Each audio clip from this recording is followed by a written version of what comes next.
Hello friends, welcome to my channel. आज के video में हम बात करने वाले हैं डस्ट एलर्जी के बारे में कि अगर हमें डस्ट एलर्जी हो जाती है तो हमें उसका पता कैसे लगेगा, कौन कौन से सिम्टम्स हमें अपने बॉडी में देखने को मिलेंगे, क्या क्या प्रॉब्लम्स हमें आ सकती हैं, क्या प्रिवेंशंस हमें लेनी चाहिए।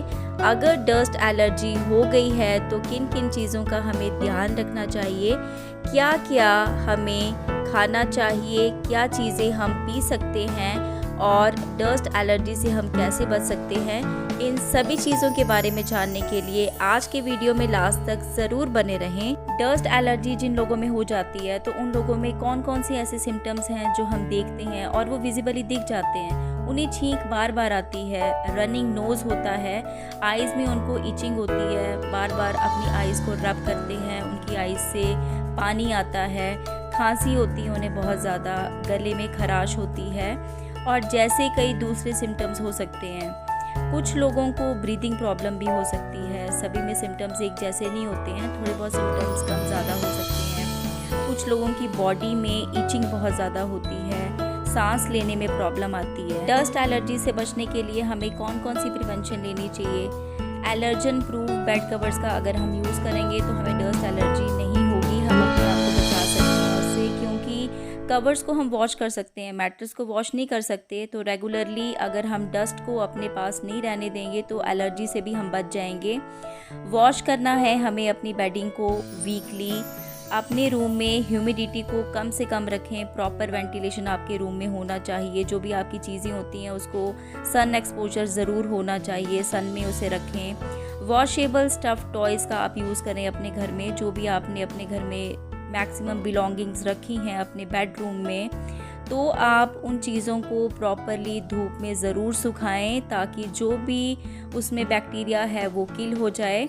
रिमूव करें अपने घर से डस्ट को प्रॉपरली और घर में आप गंदगी बिल्कुल ना फैलाएं, अपने घर को बिल्कुल साफ़ सुथरा रखें। वैक्यूम करें रेगुलरली या फिर आप डीप क्लीनिंग कर सकते हैं। अब हम जानेंगे उन चीज़ों के बारे में जो हमें डस्ट एलर्जी के दौरान खाना या पीना चाहिए। कंज्यूम करना है हमने हनी, क्योंकि हनी में इन्फ्लेमेटरी प्रॉपर्टीज़ पाई जाती हैं जो बैक्टीरिया को किल कर देता है।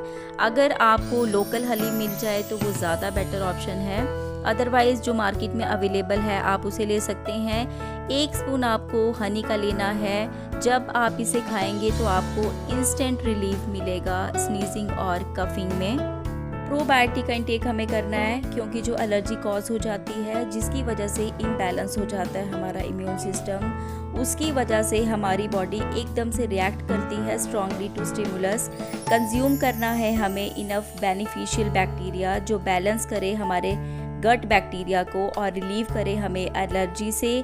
कर्ड या योगर्ट का हम इस्तेमाल कर सकते हैं क्योंकि वो बूस्ट करता है गट बैक्टीरिया को और इसमें बहुत ज़्यादा प्रोबायोटिक पाया जाता है। क्या आप जानते हैं कि हमारे गट में यानी हमारे स्टमक में भी बैक्टीरिया होता है, लेकिन वो हमारी हेल्थ के लिए अच्छा होता है और ऐसा बैक्टीरिया हमें लेना पड़ता है, इंटेक करना पड़ता है और वो योगर्ट में बहुत अच्छा या बहुत ज़्यादा पाया जाता है, इसलिए आप योगर्ट का इस्तेमाल ज़रूर करें। एप्पल साइडर विनेगर का इंटेक आपको करना है। क्या आप जानते हैं कि बहुत ज़्यादा इफ़ेक्टिव रेमेडी है। 1 tablespoon Apple cider vinegar 1 glass water में आपको इसको डिज़ोल्व करना है और दिन में आप 3 टाइम इसे कंज्यूम कर सकते हैं। ये कंसनट्रेटेड फॉर्म में होता है और बहुत पंजेंट सी स्मेल होती है इसकी। आप इसको पानी में डिज़ोल्व करेंगे और दिन में 3 बार इसे ले सकते हैं। ड्रिंक करना है आपने इसको स्लोली। जब आप ड्रिंक करते हैं इसे स्लोली तो हमारी बॉडी में जो म्यूकस की प्रोडक्शन हुई होती है हमारी लिम्फेटिक सिस्टम में, उसको ये क्लियर कर देता है। यूज़ कर सकते हैं हम स्टीम इन्हेलेशन मेथड। ये एक ऐसा मेथड है जिसकी वजह से हम अपने नेज़ल पैसेज को क्लियर कर सकते हैं। 10 मिनट के लिए आपको स्टीम लेनी है। ये प्रोसेस आपके नेज़ल पैसेज को क्लियर कर देगा, आप अच्छे से इनहेल कर पाएंगे और डस्ट रिमूव हो जाएगी आपके नेज़ल से। एलर्जी के केस में विटामिन सी का इंटेक करना मस्ट हो जाता है। जो सिट्रस फ्रूट्स होते हैं लाइक ऑरेंजेस एंड लाइम, ये प्रिवेंट करता है secretion of histamine white blood cell से और डिटॉक्सिफिकेशन में हेल्प करता है।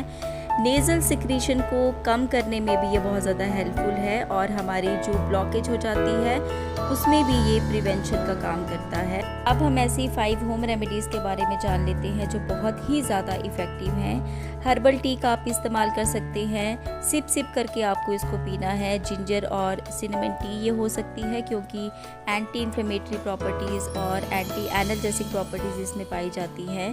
तुलसी का इंटेक भी आप इसमें कर सकते हैं। डस्ट एलर्जी से बचने के लिए ये टी बहुत ही ज़्यादा इफ़ेक्टिव है। एयर को प्यूरिफाई करने वाले प्लांट्स आप अपने घर के अंदर लगा सकते हैं, जैसे बैम्बू या लेडी पाम। ये घर के अंदर जब हम लगाते हैं तो प्यूरिफाई होकर एयर हमें मिलती है और उसे हम इनहेल करते हैं। हनी एंड टर्मरिक रेमेडी भी बहुत ज़्यादा इफ़ेक्टिव है। हमें 1 स्पून हनी लेना है, 1 पिंच टर्मरिक लेना है, मिक्स करना है और कंज्यूम कर लेना है। जब हम इस मिक्सचर को खाते हैं तो ये रिड्यूस कर देता है हमारी इन्फ्लेमेशन को और हमें एलर्जी से बचाता है। नेज़ल पैसेज को क्लियर करने के लिए आप स्टीम ले सकते हैं। अगर स्टीमर है तो बेस्ट है। अगर स्टीमर नहीं है आपके पास तो किसी बाउल में आप पानी को गर्म करें, कुछ ड्रॉप्स उसमें लेवेंडर ऑयल की डाल सकते हैं और स्टीम ले 10 मिनट्स के लिए। आपको बहुत ज़्यादा बेनिफिट मिलेगा। आज की वीडियो में जिन सिम्टम्स के बारे में हमने बात की थी, जैसे छींक आना, रनिंग नोज़, आई इचिंग, ऐसे कोई भी सिम्टम्स अगर आपको डिटेक्ट हों तो आप समझ जाएं कि डस्ट एलर्जी के सिम्टम्स हैं। उससे प्रिवेंशन लेने के लिए आपको अपने आसपास का एरिया क्लीन रखना है, अपने आप को क्लीन रखना है। वेंटिलेशन आपके रूम में होना चाहिए। हमने जिन भी होम रेमेडीज़ के बारे में बात की है वो सारी की सारी होम रेमेडीज़ जो हैं वो बहुत ज़्यादा इफ़ेक्टिव हैं, उसका कोई नुकसान नहीं है। स्टीम आप ले सकते हैं। रात को अगर सोती बार आप स्टीम लेते हैं तो वो आपके लिए बहुत बेस्ट है। विटामिन सी का भी इंटेक आप ज़रूर करें। आई होप मैंने जो आज आपके साथ वीडियो में शेयर किया है वो आपको समझ में आया है, आपको मेरा वीडियो अच्छा लगा है।